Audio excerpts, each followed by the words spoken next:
Welcome to my channel दोस्तों। आज हम बात करने वाले हैं एक ऐसी मूवी के बारे में जिसकी इस वक्त हर जगह पर चर्चा हो रही है। जी हाँ, हम बात कर रहे हैं इस साल की सबसे ढांसू थ्रिलर फिल्म ऑब्सेशन की। अगर चैनल पर नए हैं तो जल्दी से लाइक और सब्सक्राइब कर लीजिए। तो चलिए, कहानी की शुरुआत एक बार से होती है जहां बियर अपने दोस्त इयान के साथ बैठा हुआ है। बियर काफी परेशान है और इयान को बताता है कि वह अपनी बचपन की दोस्त निकी से एक तरफा सच्चा प्यार करता है और आज उसे प्रपोज करने वाला है। इयान उसे मजाक में सलाह देता है कि लड़कियों के सामने सीधे मत बनो, थोड़ा ताने मारो और उसे उसके पुराने चिढ़ाने वाले नाम फ्रीक निकी से बुलाओ। बार के बाद बियर अपने घर जाता है। बियर का घर बेहद गंदा है और उसकी पालतू बिल्ली मर चुकी है। बियर इस बात से अंदर ही अंदर बेहद दुखी और अपसेट है, लेकिन वह अपना यह दुख किसी को नहीं बताता। तभी उसे निकी का एक रोता हुआ वॉइसमेल मिलता है जिसमें निकी बताती है कि आज म्यूजिक शॉप पर उसका दिन बहुत खराब रहा और उसकी सबसे कीमती नेकलेस नाले ड्रेन में गिर गई। निकी को खुश करने के लिए बियर एक रहस्यमयी शॉप पर जाता है।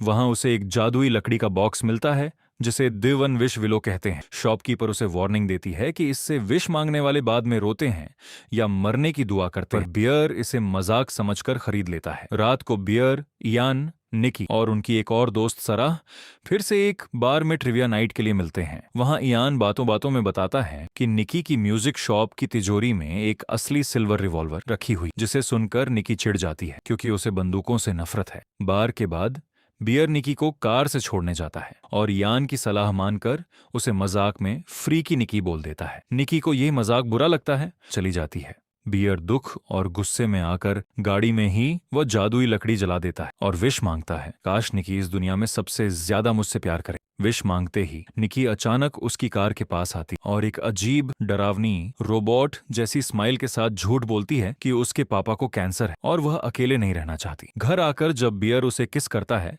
तो निकी को एक जोर का झटका लगता है और वह डर कर चिल्लाती है, पर अगले ही पल जादू उस पर हावी हो जाता है और वह फिर से रोबोट की तरह स्माइल करने लगती है। असल में वह बियर से प्यार नहीं करती थी, जादू उसके दिमाग को जबरदस्ती कंट्रोल कर रहा था। अगली सुबह निकी बिना किसी एक्सप्रेशन के कचरे से उस सड़ी हुई बिल्ली को निकालकर जमीन पर फूलों के बीच सजा देती है। बियर के मना करने पर वह बिना किसी इमोशन के उसे फेंक देती है। निकी का पागलपन इस हद तक बढ़ जाता है कि वह बियर के कहे मुताबिक घर में एक ही जगह पर घबराहट में खड़ी रहती और डर के मारे अपने ही कपड़ों में टॉयलेट कर देती है, पर वहां से हिलती तक नहीं। अगले दिन बियर निकी को एक कैफे में लेकर जाता है और उससे पूछता है कि क्या तुम्हारे डैड को सच में कैंसर है। ये सुनते ही निकी का रोबोटिक चेहरा अचानक गुस्से से भर जाता है। वह अजीब तरीके से चिल्लाती है, पर अगले ही पल फिर से नॉर्मल होने का नाटक करने लगती है। बियर समझ जाता है कि निकी उसे सिर्फ दोस्त मानती थी और यह सब जादू का खौफनाक खेल है। इयान बियर को बताता है कि निकी के पापा बिल्कुल ठीक हैं।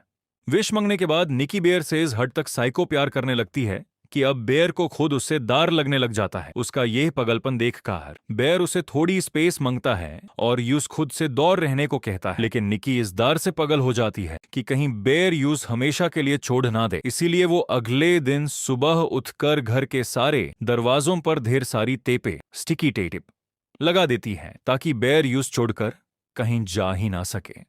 इसके बाद यह सब एक पार्टी में जाते हैं। वहां निकी का पागलों जैसा बर्ताव देखकर उसके दोस्त हैरान हो जाते हैं और निकी को टोकते हुए कहते हैं कि तुम इतनी अजीब हरकतें क्यों कर रही हो, तुम नॉर्मल क्यों नहीं दिख रही। जैसे ही दोस्त उस पर सवाल उठाते हैं, जादू निकी के दिमाग को पूरी तरह हिला देता है और वह सबका ध्यान भटकाने के लिए सबके सामने अचानक खुद को ही जोर जोर से मुक्के मारने लगती है।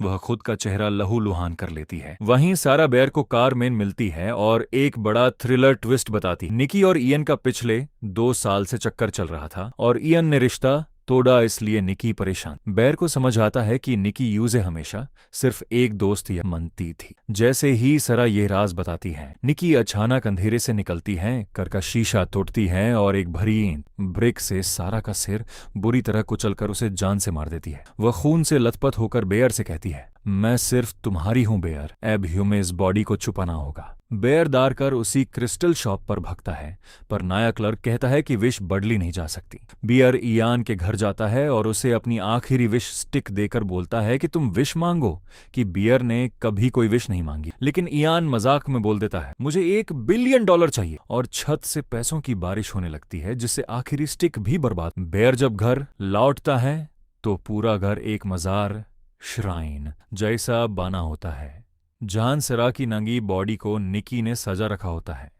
तभी ईयन वहां अपने पैसे मांगने आता है। सिल्वर रिवॉल्वर निकालती हैं और ईयन के सर पर गोली मार देती हैं। ईयान की मौत के तुरंत बाद निकी के ऊपर से जादुई शक्ति का असर थोड़ी देर के लिए खत्म हो जाता है और उसकी असली आत्मा जाग जाती है। होश में आते ही निकी रोते हुए बियर के ऊपर भयानक तरीके से उल्टी कर देती है और रोते बिलखते हुए उससे कहती है, बियर मुझे मार दो, मैं तुमसे प्यार नहीं करती। लेकिन निकी अपनी बात पूरी कर पाती उससे पहले ही अचानक फिर से उसके ऊपर उसी खौफनाक मैजिक का असर हो जाता है और वह फिर से एक साइको कठपुतली बन जाती है। निकी का यह भयानक रूप देखकर बियर पूरी तरह सदमे में आ जाता है।